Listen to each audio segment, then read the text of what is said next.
Hello viewers, myself Dr. Radhika, working as Associate Professor in the Department of Computer Science and Engineering, SRKR Engineering College, Bhimavaram. In this session, I am going to explain branch and bound in the subject Design and Analysis of Algorithms.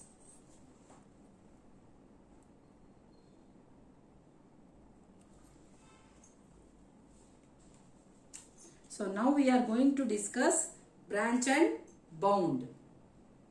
So this is another technique that can be used to solve different problems for getting the solutions. So whenever you want to get the solutions for your problems, so we have in the previous sessions we have already seen how we can draw how you can get that state space tree. So first of all I will tell you the state space tree.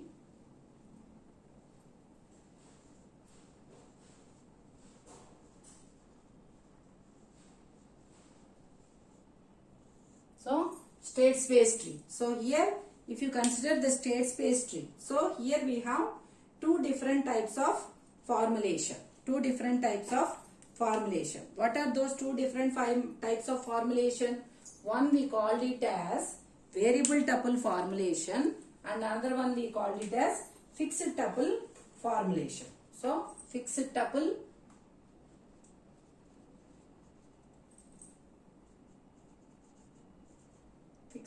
size formulation and another one is variable tuple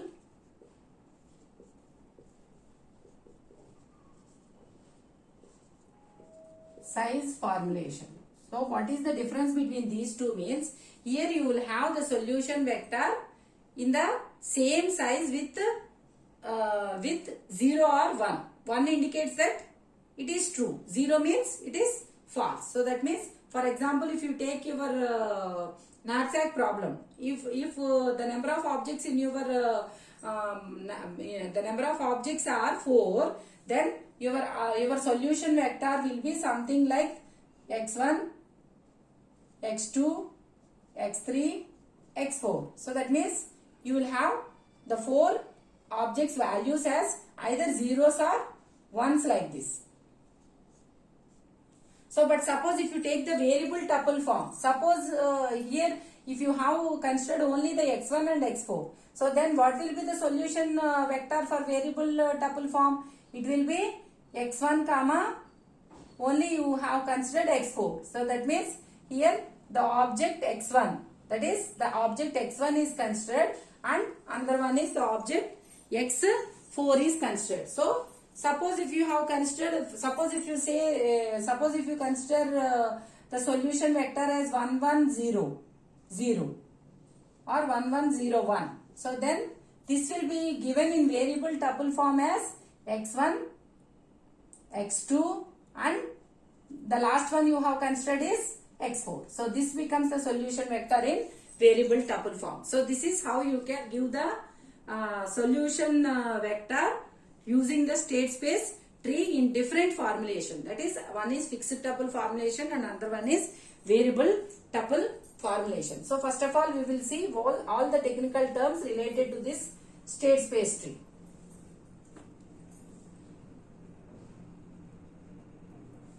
So for example, if you consider the fixed tuple state space tree, so then it is given as, so for example if you have 4 objects, so and it should be given as true or false. So then what happens? You will have,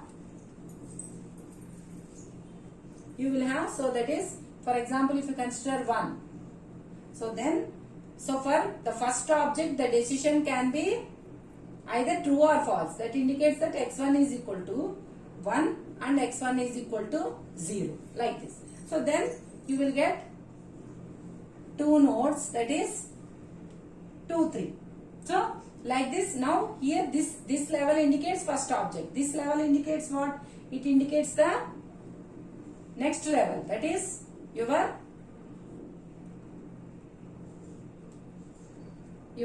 second object. So here it indicates that x2 is equal to 1 and this side it is x2 is equal to 0. So next level indicates what? So here also. So if x1 is equal to 0, then you should consider for x2 here. So that is like this. So here also x2 is equal to 1 and this side it is x2 is equal to 0. So like this. Now this level indicates for third, this level indicates for the decision for the third object. Like this.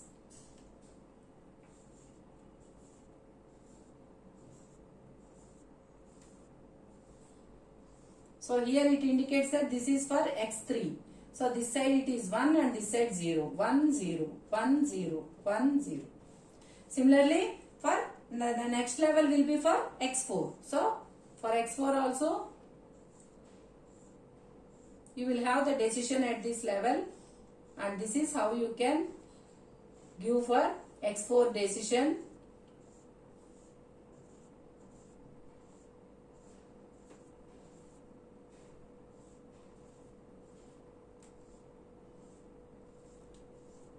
And here this is the decision for x4. So it indicates that this side it will be 1, 0, 1, 0, 1, 0, 1, 0, 1, 0, 1, 0, 1, 0, 1, 0, like this. So this is fixed tuple formulation. Suppose if you want to implement the same using variable tuple formation. So how it can be implemented is, so here you will have the first node, that is root node. So after the root node, you have to consider which object is taken as x1. So how many objects you have totally here? You have totally 4 objects.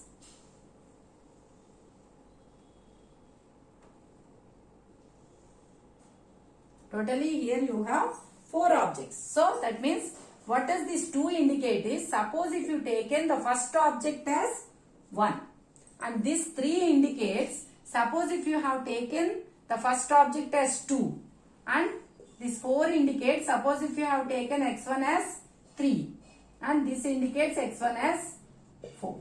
So this is how you will get the variable tuple formulation. So now suppose if you have taken x1 in the first path, that is x1 as 1. So that means you are left with how many? You are left with only 3. That is 1, 2, 3. Why 3 here? Because already x1 is considered. So that means x2 can be either 2 or 3 or 4. It can be either 2, 3, 4. So that's why here you will get these 3. And suppose if x1 is 1 and x2 is 2. So then what can be x3? It can be only 3 and 4. That is, here x3 indicates it can be either 3 or 4. Suppose if 1, 2, 3 is considered. So what does for x4? It will be, here x4 can be only 4. Here x4 can be 4. So here all the 1, 2, 4 are over. So suppose if you consider 1, 3. So here you will have only for 4. You will have only for 4. And similarly here suppose 1 is, if you come to this path means it indicates that 1 is not considered. 1 is not considered. So that means 1 and 2 are over. So that means you are left with how many now? Only 2. That is 3 and 4. Now if you consider for this path. So 1, 2, 3 are over. So that means you will be having 4 for this one. So next for this is 4 is over. So now we go, suppose if you consider this path. So 1 is not considered, 2 is not considered. So you came to this path means you have 4. So that means you are left with only 1, that is 4. So this is how you can get the variable tuple. This is how you can get the variable tuple size formulation. So whenever you are using this different formulation, so here we say that the solution, so for example if you consider this this particular fixed tuple formulation, if you consider the fixed tuple formulation, so here we say that all the leaf nodes, so here if you consider this all the leaf nodes, that is here the edges from suppose if you consider the leaf nodes. So here what is the, so how the solution can be represented is, it is represented as, that is, suppose if you consider this path, so it is 1 0 0 0. Suppose if you consider this path, all the 4 have been taken, 1 1 1 1. So like this, how many solutions you will get? Because you have totally how many objects? 4 objects. So how many objects you have? Totally 4. So 4 means it indicates that 2 power 4. So that means you will get how many nodes? 16, so 16 nodes. So that is 1, 2, 3, 4, 5, 6, 7, 8, 9, 10, 11, 12, 13, 14, 15, 16. So now in these 16 nodes, so anyone can be the answer node. That is, anyone can be your solution. Any of these leaf nodes can become the solution. So how you can give the solution vector? Starting from the root node. Suppose if this is the solution node, so then what you have to do? You have to give the path to this leaf node. So that is 1 0 0 1. That becomes the answer. Suppose if you consider for variable tuple form. So here only the leaf nodes, there is a chance of getting the answer node at the leaf nodes. But here, in the case of variable tuple form, all are answer nodes. So if you consider here, totally you will have 16 nodes. If you consider 1, 2, 3, 4, 5, 6, 7, 8, 9, 10, 11, 12, 13, 14, 15, 16. So that means here each and every node represents the answer node. Suppose if you consider 4 objects means how many subsets you will get? Totally 2 power 4, that is 16. Suppose if you consider this node 1 means, if you consider 1 means, what does it indicate? So all the objects are not considered. So that means here it indicates the 5. Suppose if you consider this node, this particular node. So this particular node, what will be the answer? 2 3 4. So out of all these nodes, whichever is the answer node, that particular set you have to write it like this, and that becomes the answer node. Suppose if you consider only this node, so here it indicates that for 5 only one object is considered, that is 4. So this is the vector for 5. Suppose if you consider 2, okay, so then it indicates that for 2 it is here only 1 is considered, that is 1. So like this you can give the solutions for your problem using the state space tree, using the different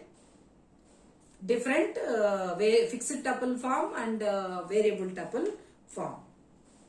So here we say that whenever, suppose if you are taking the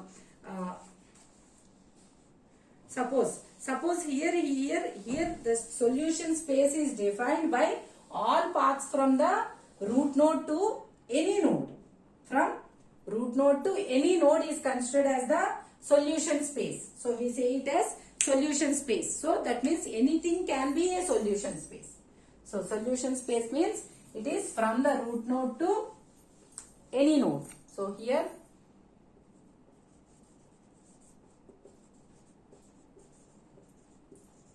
solution space means root to any node. And here what is solution space? Here solution space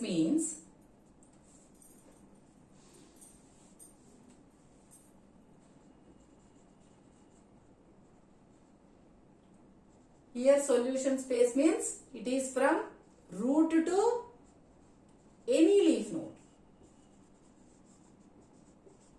It is from root to any leaf node. So this is similar to BFS. So this is almost the same as BFS. So but it uses stack. So that's why this is called as D-search. This is called as D-search. It is called as D-search. So you already know what is meant by BFS and DFS. So BFS uses queue and this uses stack. what is meant by this D search is it is BFS but uses stack. It uses stack. So what is meant by this D search? This is what is meant by D search. So that means what? Suppose if you have 1, next to 2, 3. For BFS here you will get 4, 5. Next 6, 7 like that. But here what happens? So here you will get 2, 3.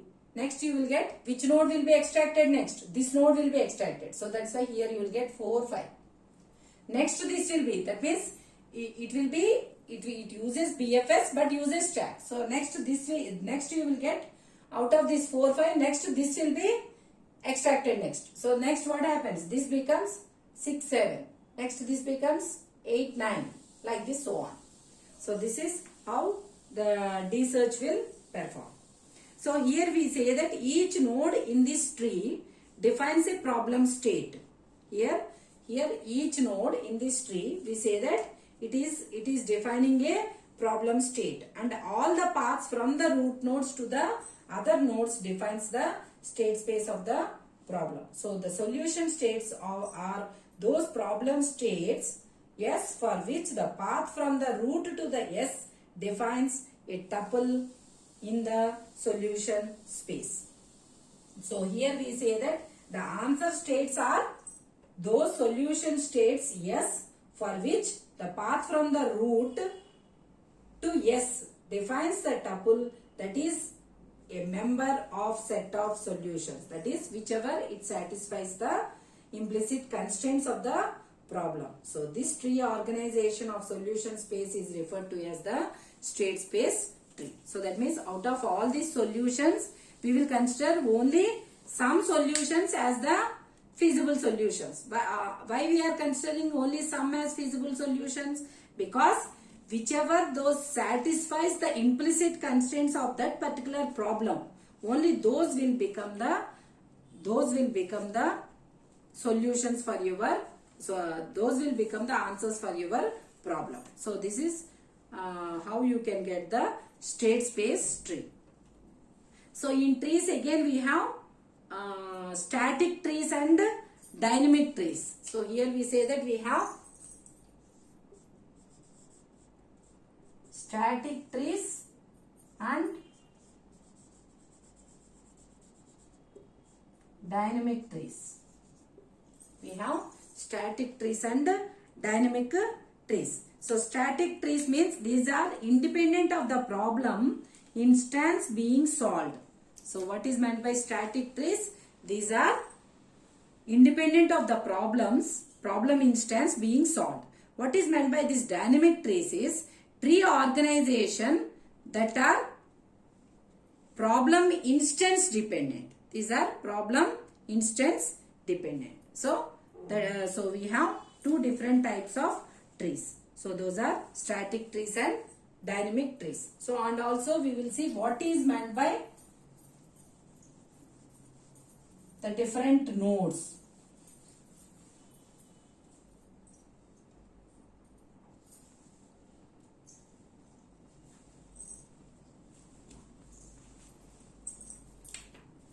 First one is live node.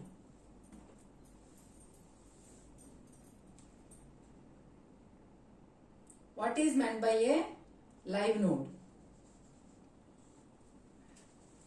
So a node which has been generated and all of those children have not yet been generated is called as a live node. So for example, if you consider the node 1, so we say that the node 1 has been taken but it has not yet been explored, that is 2 and 3 not yet generated, then it is called as a live node. So that means you have considered the node 1 but 2 and 3 are not yet been generated, then we say that one is a live node. So and next one is, suppose if you consider what is meant by E node. What is meant by an E node? The live node, those children are currently being generated is called as an E node. Suppose if you consider this node 1. So first immediately considering 1, it becomes live node. So when it is generating its children, that is 2 and 3, then it becomes E node. And next one is dead node. What is meant by this dead node is, it is generated node which is not to be expanded further of all those children have been generated. Suppose if you are now 1 is your live node. Next what becomes? It will become the E node. So that means when it is generating 2 and 3, it will become E node. So next after generating 2 and 3. So for example 2 has been generated. So now suppose if you consider that based upon the constraints, no need to expand in this direction. So then what you will do? So this node will be, that means it will not be generated further. So that means this 2 will not be generated for its children. So that means then this 2 becomes, that means this total part of the tree will not be generated. So then we say that 2 is a dead node. So we have, for a node we have 3 different positions. That is, first immediately it will become a live node, and while generating its children it will become E node. And suppose if you consider that its children, no need to generate its children, that is no need to further expand it, then we say that it is called as a dead node. So whenever you are generating this state space tree, so we have again 2 different types of generating the state space trees, based upon which node should be expanded, all these things.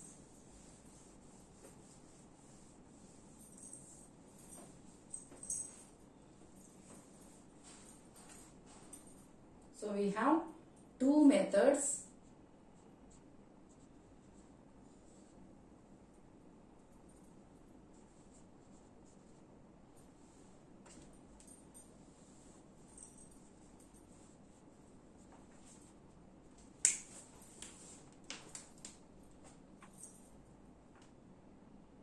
Generating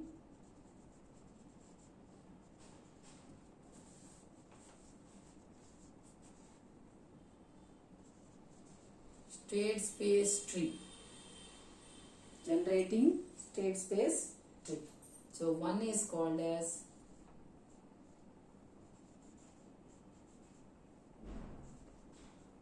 depth first generation, and the second one is called as breadth first generation.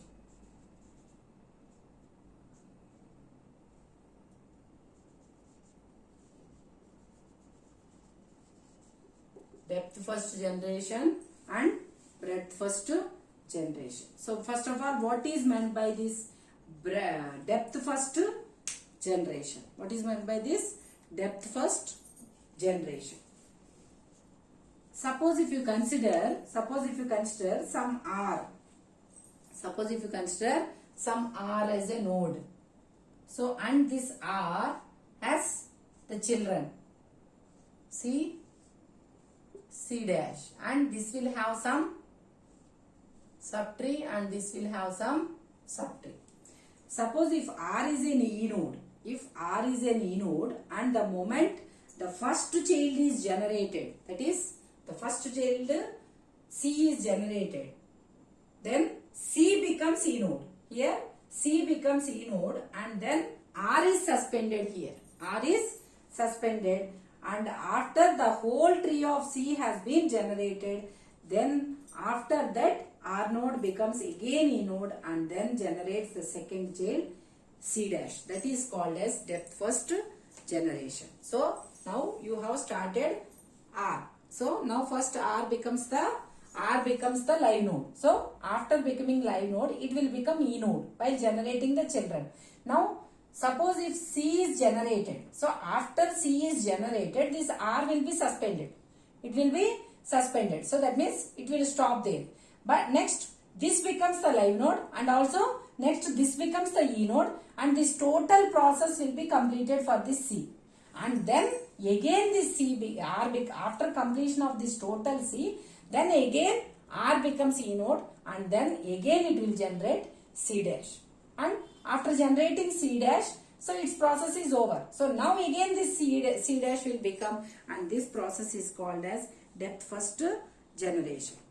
What is meant by this breadth first generation is, now first this R becomes live node and then it will become E node. So that means here what happens? So after it has been become E node, it will generate both the children, that is C and C dash. So then it will, after generating both the children, then only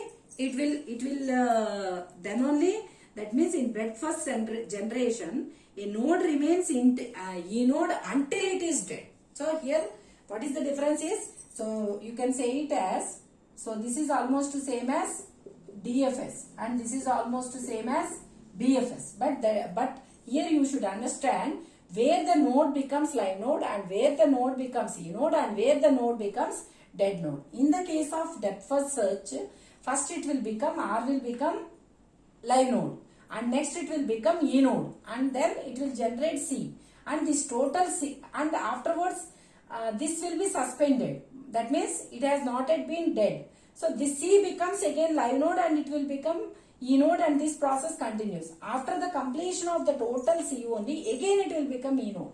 And after generating C dash only, this will be dead.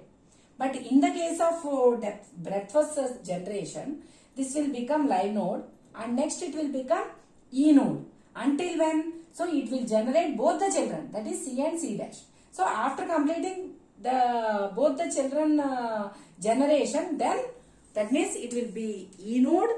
It remains E node until it is dead. So that means after the completion of all the generation of its children, then only it will leave its E node property and then it will be dead. So that is the difference between breadth first search and depth first search. So whenever if you are adding some branch and bound, whenever if you want to know, so you are all familiar with this BFS and DFS. So here what happens is, here a branching and bounding function will be added. Here bounding function will be added.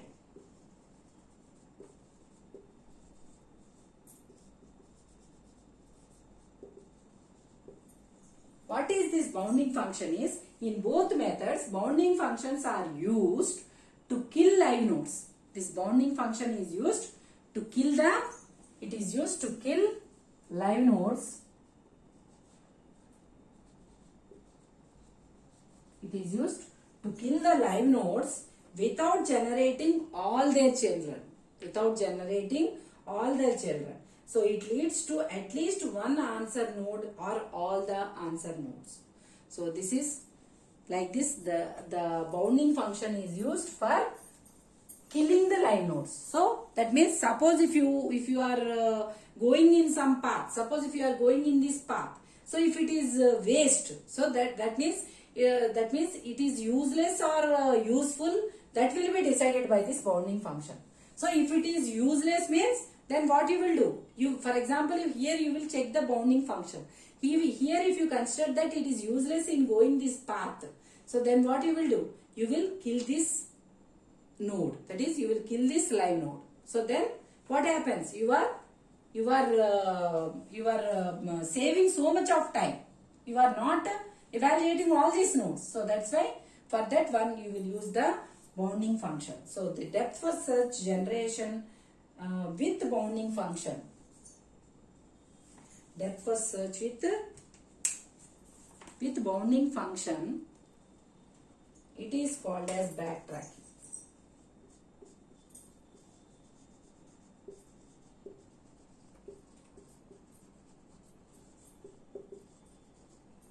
And breadth first search together with bounding function. So that means for these both generations, you will be adding the bounding function. So this bounding function depends upon the problem.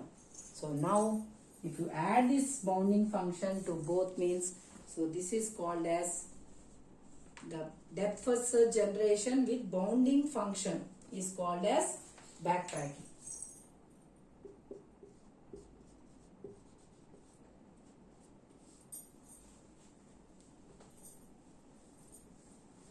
This is called as backtracking. And this is called as branch and bound. This is called as branch and bound. So this is how you can use these two techniques by using the concept of state space tree.